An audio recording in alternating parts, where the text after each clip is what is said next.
Alright everybody, here's a sneak peek of what will be hitting the channel sometime this year. I'm here with Joe Martin. How's it going? Good, how are you doing? Good. I'm so lucky to have run into you here at the Pontiacs in Pigeon Forge. Yeah. You guys are awesome. Amanda's here as well. There's a huge line for autographs and along comes Rana and says, I want a moment of your time. yeah. That's fine. We love the show, Iron Resurrections, but we've got Martin Brothers Customs right here. And what better way to show what you guys do and some of the work than with an actual Pontiac behind us? Behind absolutely. you. Yeah. What have you got? So what I have here is my 65 Pontiac Catalina. And I've had this car for over 20 years. Okay, over 20 years. Over 20 years. I've owned it. And it's always kind of been a different, it's kind of morphed into different, what it is now. So 1965. 65, yeah. 20 years ago, what was it? What did it look like? Well, it was tan colored, and so we actually bought this car. I acquired it from my uncle. My uncle actually acquired a car in '94 in Arlington, Texas. Okay. And so he took it home and had a buddy paint it. Did some mild things to it, changed the wheels a little bit. Years later, I bought it, and I acquired it from him. He's going to get another car, and he said, hey, you want this car? I said, of course, we're going to keep it in the family, And anyway, so, like I said, it's kind of been through just, different transformations. Nothing too... Would that resemble the transformation that you guys have had as builders, experimenting with different techniques? Well, yeah, actually, so this is very special. It is, yeah. Well, I mean, like I said, the car's been in the family for a while. Yeah. And so I've had the car, quite a few years, and it just wasn't quite where I wanted it. Okay. But having the time to work on my own stuff is kind of difficult sometimes. Obviously focus on the customer cars. But so I decided, I want to fix this car up a little more. And so basically, it really had pretty nice bodywork already. And so it had some chips and dings. So basically, blocked the car down, painted it. Joe, where were you in your career when you first started working on this? Well, I've worked on it over the years. Like I said, the transformation. The last transformation was probably 18 years ago. Okay. So when I first got it, I changed some things. I put air ride on it, changed the motor. So it's just mild. And so up till about a year and a half ago, You're still working on this? Well, yeah, they're always, under construction, really. Yep. But I decided to, pretty much go out on the car. Started with a roadster shop frame and did this LSA 6-liter with a LSA, and some of the sheet metal work it in. You did a cool firewall in there, modified the fender wells. Yeah, added this. Kind of did some sheet metal work here to kind of resemble factory looking stuff. Motor makes about 600 horsepower. You said LS8? LSA. LSA. Can you tell me about that? Well, the LSA is the supercharged version. You had the LS3, LS1, LS2, LS3. So basically, it's a 6-liter, and we put the supercharger on it. So the LSAs came on the, the Cadillac, came on the Camaro. I'd never heard about that, and I'm always fascinated with the different engines. And we saw the LS9 recently, which has got a huge horsepower behind it. So those are those are the latest generations. Yes. They kind of keep evolving, and so the LSA, I'm not sure exactly what year that. This is one of the OGs, then. Well, yeah. Okay. And why did you choose to go with this engine? I just wanted something, supercharged. I wanted to make it, wanted to make good power with it. And basically, it's a, the LSA is a factory unit, so there's a lot of aftermarket that caters to it. It sits beautifully in the engine compartment. Does, yeah. And it really fits just well. Well, the Catalina's got a lot of room, so it was definitely, I could pretty much put whatever in here, but I thought it was really cool with the supercharger. Absolutely, and you've done that so well with the panel here. Thank you, yeah. I'm loving this. It look kind of factory. And then we had some room with the air intake, and it goes into the core support, so it's got fresh air intake. It's not sucking the hot engine air, so I made a really cool little filter system. Nice, and you made that yourself, of course. Yeah. So it's kind of a lot of hidden details. I like this body style so much, I really didn't want to modify it too much.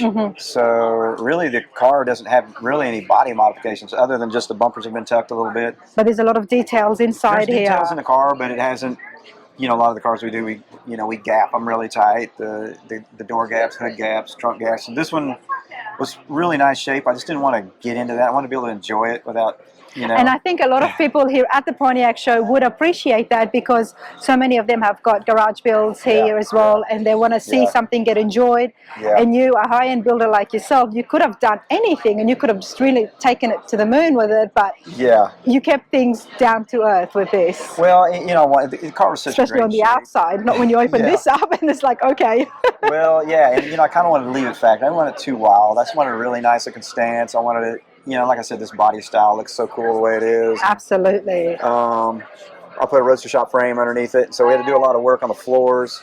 So it came to a time where, you know, fixing up small was just not enough. You went and did a whole frame of restoration. Exactly. Well, you know, I got a few cars I really love. I got project cars I've been kind of letting go, and the ones I really love, I want to go. I'm kind of going back and doing them up nice instead of just kind of in a, you know, a half-finished state. Okay. So I love this car a lot, and I thought, you know what, I'm gonna put a roadster shop frame on it. I'm gonna do the new motor, do the interior, and then I repainted the car basically the same color, but it had a really good paint job already. So I was able to utilize all the factory, you know, the body work that was on the car.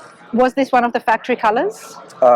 It was not. It was actually came out like a really light beige color, and so my uncle and I actually picked a color years ago, and we just kind of wanted a vintage looking color, but kind of something kind of light, tropical looking, because it goes good with the chrome. Yeah. You know.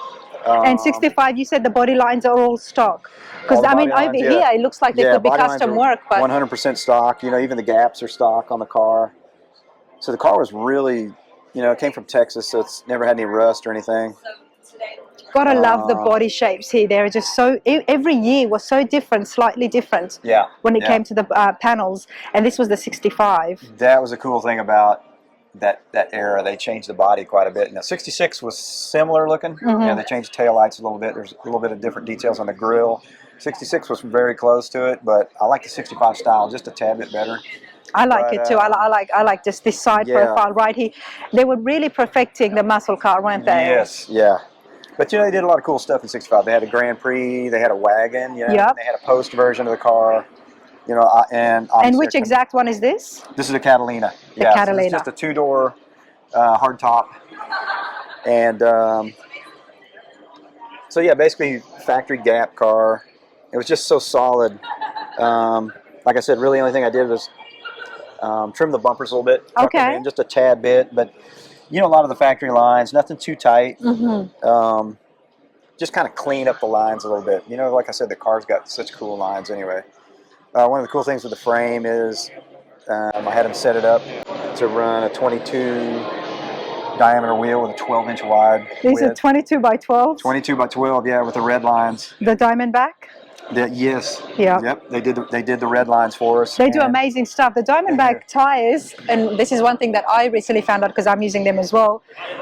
I used to think it was just paint around it. I know, yeah. But it's actually the rubber all the way through. Like if we were to slice it, and I hope nobody does. I know, it's very cool. It's a really cool process they do. It is, isn't it? I do want to check out. That's one of the things on my travels, everybody. Getting off topic here, but every time I see it, it fascinates me that red is throughout the entire tire. Yes, yeah. And we want to see that, see how it gets made. Yeah. And we had Budnick wheels make the wheels for me. Nice. And it's a style that they have, but I didn't want to do anything too flashy. I wanted kind of factory looking, even though they didn't really have a wheel that looked like that. It just gives it kind of a factory look. You know? I love it. 22 by 12. 12, yeah. So these are fat tires back here. You know, the big wide wheels and the tall wheels, it actually fits because the quarter panels are so big on this car. It goes with it. It goes really well. And on the interior, we kind of wanted to, you know, I wanted to stick with kind of a factory-looking Pontiac interior, so the patterns kind of mimic, you know, the GTOs, and they had a very similar pattern. We just kind of bolstered up. These were actually, the front seats came out of a Nova, 66 Nova. Oh, okay. And so... But there's different things happening here, or? Well, the dash is stock. My interior guy at the time, Justin Jones, did the seats and did the console. And then I had the door panels were factory in it, and my guys in my interior shop, Dave, did the... Joe, can I sit inside? Sure. Please. join me if you want, because the aircon vents, the air conditioning vents, are they the fans? That's a vintage air. That's a vintage air piece. Yeah. So it's kind of vintage looking. So it kind of went with the car. You know. Okay, because that's not stock, is it? No, no, no. That's No. I love it. I'm absolutely Yeah, loving it. yeah. I'm gonna get in here just so I can show you guys. My feet is clean, everybody. Check this out. Okay, they're not air conditioning vents. I thought they were vents for the air conditioning, but they're Well, not, no, because I no. was seeing it from Oh, this you're talking angle. about these here? Yes. Yeah. So those were the factory gauges, and Factory gauges. yeah, and so we had Dakota Digital. You know, they do these retro fitting digital gauges that will fit in these old cars. Really cool. So, you know, I didn't want to disturb any of this. It looks so cool. I don't want to do any custom dash or anything. Well, so. you know, I've just realized what my favorite year is definitely the 65 Catalina, everyone. Yes, I'm yeah. checking out so many beautiful Pontiacs. Yeah. But this ride here, I love it. It's very different. I haven't Yeah. seen it on any other Yeah. classics. Yeah, yeah. Because 66, they changed that a little bit, so it was a 1 year only. So you didn't see them very often, but it's really cool because, you know, you have the gauges in there. I love it. I think different versions might have had a clock in there. But like I said, Dakota Digital made these gauges for me, so it's really cool. Able to utilize the factory location and everything. This is brilliant. Man, Joe, where do you go with this? Where do you take it? You go on cruises with Amanda, or Well, just date really, night? you know, the car, it was in such good shape, you know, and I enjoyed using it, and I didn't want to overdo it because of time and money and effort. You know, it's very expensive even for myself to do them. Yeah. And but the car was, you know, like I said, the body was great shape, and I just wanted to enjoy the car.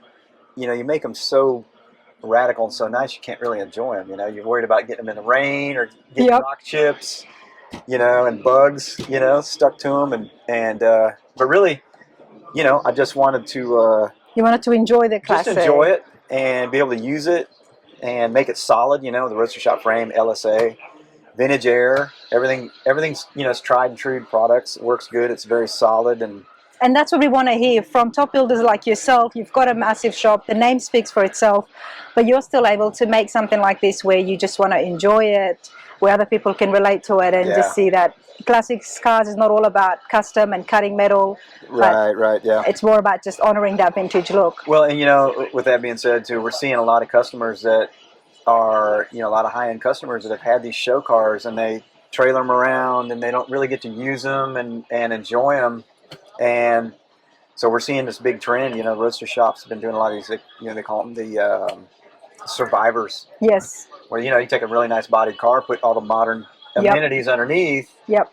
And you don't have to worry about the paint so much, you know, and you make a few changes to the interior, but these people are just really enjoying these cars, and because it allows us to see what it was from the factory. And for the newer generation, for people like me who are not that versed when it comes to the classic cars and the features that came with, I really appreciate that when I see a Survivor, because and you guys have seen this on the channel, you know, where I come up and I'm like, okay, so this is what it would have come out in 65, in 70, and otherwise too much modification. And I will say this, as much as I love the absolute custom resto mods, everybody, too much can take away from the picture and lose what the car was. It kind of can, you know, and it's, you know, being a builder, I love seeing the radical and all the innovation with the show cars and everything. But in the end, really, you just want to get in a car and drive it. Exactly. You want it to run cool. You want it to run good. You want you want air on. You want to enjoy it.